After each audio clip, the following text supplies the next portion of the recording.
ધોરણ 9 હિન્દી વિષયમાં જે ત્રીજા નંબરનું પ્રકરણ છે ક્યાં નિરાશ હોવા જાય તેનું આપણે સંપૂર્ણ સ્વાધ્યાય આ વિડીયોમાં જોવાના છીએ। તો અહીં સ્વાધ્યાય જોઈ શકાય છે। પ્રથમ પ્રશ્ન છે, એક એક વાક્યમાં ઉત્તર લીખીએ। તો અહીં જેટલા પ્રશ્નો છે તે બધાનું આપણે સ્વાધ્યાય જોઈએ। प्रथम प्रश्न है, आज समाचार पत्र में कौन कौन से समाचार भरे रहते हैं? तेनो जवाब है, आज समाचार पत्र में चोरी, डकैती, तस्करी और भ्रष्टाचार के समाचार भरे रहते हैं। प्रश्न नंबर 2, देश का वातावरण आज कैसा बन गया है? तेनो जवाब है, देश का वातावरण आज ऐसा बन गया है कि लगता है देश में कोई ईमानदार आदमी ही नहीं बचा है। प्रश्न 3, भारतवर्ष ने किसको अधिक महत्व नहीं दिया है? तीजा नंबरना प्रश्नों जवाब है, भारत ने भौतिक वस्तुओं के संग्रह को अधिक महत्व नहीं दिया है। प्रश्न 4, मनुष्य के मन में कौन कौन से विकार है? तेनो जवाब है, मनुष्य के मन में काम, क्रोध, लोभ, मोह आदि विकार है। प्रश्न 5, भारतवर्ष किसको धर्म के रूप में देखता आ रहा है? तेनो जवाब है, भारतवर्ष कानून को धर्म के रूप में देखता आ रहा है।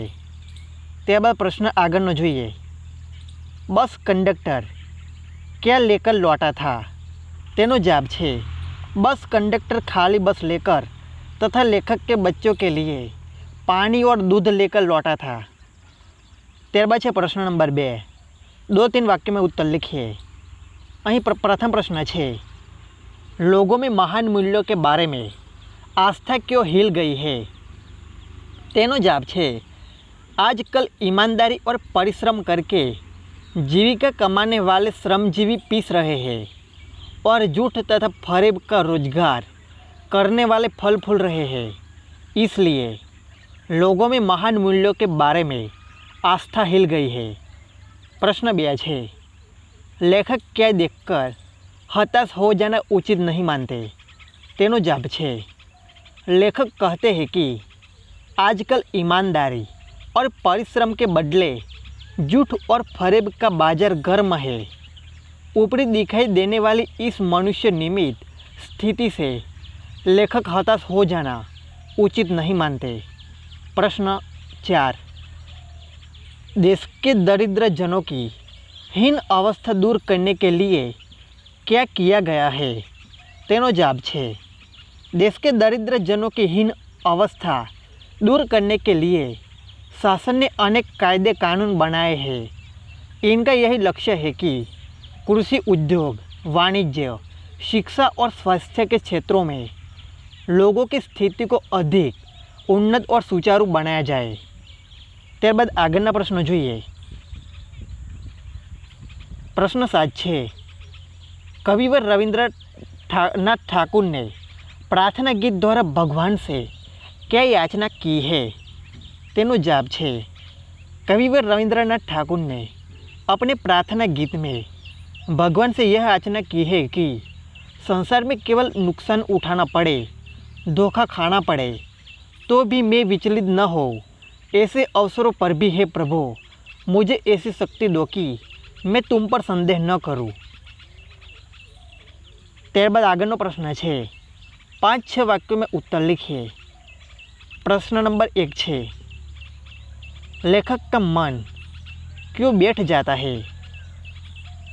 तेनो जवाब अहीं आपेलो है, हमारे देश के अखबार चोरी, डकैती, तस्करी और भ्रष्टाचार के समाचारों से भरे रहते हैं। राजनीतिक दल एक दूसरे पर आरोप प्रत्यारोप लगाते रहते हैं। ऐसा लगता है कि जैसे देश में कोई ईमानदार ही नहीं रह गया। लोग हर व्यक्ति को संदेह की दृष्टि से देखते हैं। जो जितने ऊंचे पद पर है उनमें उतने ही अधिक दोष दिखाए जाते हैं। सब अपने अपने स्वार्थों में लिप्त है। देश के हित की बातें बहुत कम हो रही है। देश और समाज की ऐसी दशा देखकर लेखक का मन बैठ जाता है। त्यारबाद प्रश्न नंबर 2 है, भारतवर्ष को महामानव समुद्र क्यों कहा गया है? तेनो जवाब है, भारतवर्ष एक प्राचीन और विशाल देश है। सदियों से यहाँ अनेक जातियाँ आई और यही बस गई। विदेशों से अनेक धर्मावलंबी यहाँ आए और यही के होकर रह गए। इस प्रकार भारत आर्य और द्रविड़, हिंदू और मुसलमान, यूरोपीय और भारतीय आदर्शों की मिलन भूमि है। भारतीय सभ्यता में विदेश से आए सभ्यताओं का भी प्रभाव है। यहाँ की संस्कृति में विदेशी संस्कृति धुल मिल गई है। भारतीय समाज में देशी विदेशी तरह तरह के लोग आए और समा गए हैं। इसलिए भारतवर्ष को महामानव समुद्र कहा गया है। त्यारबाद प्रश्न नंबर 3 है, धर्म को भारतवर्ष में श्रेष्ठ क्यों माना गया है? तेनो जवाब है, शासन और समाज की सुख सुविधा के लिए सरकार तरह तरह के कानून बनाती है, लेकिन भारतवासियों की दृष्टि में धर्म कानून से बड़ा है। धर्म के कारण ही अब भी सेवा, सच्चाई, ईमानदारी और आध्यात्मिकता आदि बने हुए हैं। धर्म के भय से मनुष्य झूठ और चोरी को गलत समझता है। धर्म बुद्धि के कारण ही लोग दूसरों को पीड़ा पहुंचाना पाप मानते हैं। धर्म बुद्धि ही लोभ, मोह, काम, क्रोध आदि विकारों पर संयम रख सकती है और निकृष्ट आचरण करने से रोकती है। इसलिए धर्म को भारत में श्रेष्ठ माना गया है। त्यारबाद आगळનો प्रश्न है, प्रश्न नंबर 4, कंडक्टर ने अपनी ईमानदारी कैसे बताई? तेनो जवाब है, एक बार लेखक सब परिवार बस यात्रा कर रहे थे। गंतव्य स्थान से लगभग 5 मील पहले एक सुनसान स्थान पर बस खराब हो गई। कंडक्टर समझ गया कि यह बस अब आगे नहीं जा सकती। वह एक साइकिल लेकर चला गया। उस समय रात के 10 बजे थे। यात्री बस ड्राइवर पर अपना क्रोध उतारने लगे। लेखक के बच्चे भोजन और पानी के लिए व्याकुल थे। यात्री ड्राइवर को मारने के लिए तैयार हो गए। ठीक उसी समय बस कंडक्टर एक खाली बस लेकर आया। यात्री उसमें सवार हो गए। कंडक्टर लेखक के बच्चों के लिए पानी और दूध भी लाया था। इस तरह बस कंडक्टर ने अपनी ईमानदारी और सज्जनता बताई। त्यारबाद आगळનો प्रश्न है, प्रश्न 8, निम्नलिखित मुहावरों के अर्थ देकर वाक्यों में प्रयोग कीजिए। तो અહીંથી व्याकरण आपेલું છે। प्रश्न 1, मन बैठ जाना, उदास होना। वाक्य में प्रयोग है, बार बार की असफलता से उसका मन बैठ गया है। प्रश्न 2, फलना फूलना, विकसित होना, समृद्ध होना। एनु वाक्य है, महात्मा ने मुझे फलने फूलने का आशीर्वाद दिया। प्रश्न 3, पर्दाफाश करना, भेद खोलना।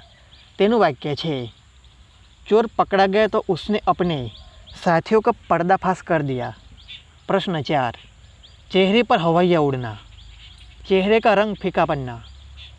लोगों का क्रोध देखकर कंडक्टर के चेहरे पर हवाइयाँ उड़ने लगी। प्रश्न 5, कातर ढंग से देखना, भयभीत होकर देखना। तेनो वाक्य में प्रयोग है, सुरेश नकल करते हुए पकड़ा गया तो बड़े कातर ढंग से निरीक्षक की ओर देखने लगा। प्रश्न 6, ढाढ़स बंधाना, सांत्वना देना, तसल्ली देना। वाक्य में प्रयोग है, गरीब मजदूर के घर में चोरी हो जाने पर पुलिस ने उसे ढाढ़स बंधाया। त्यारबाद आगळना प्रश्नों है, विशेषण बनाकर लिखिए। तो અહીં વિશેષણ આપવામાં આવેલા છે। પ્રથમ છે ભારત, તેનો જવાબ આવશે ભારતીય। સમાજ, સામાજિક।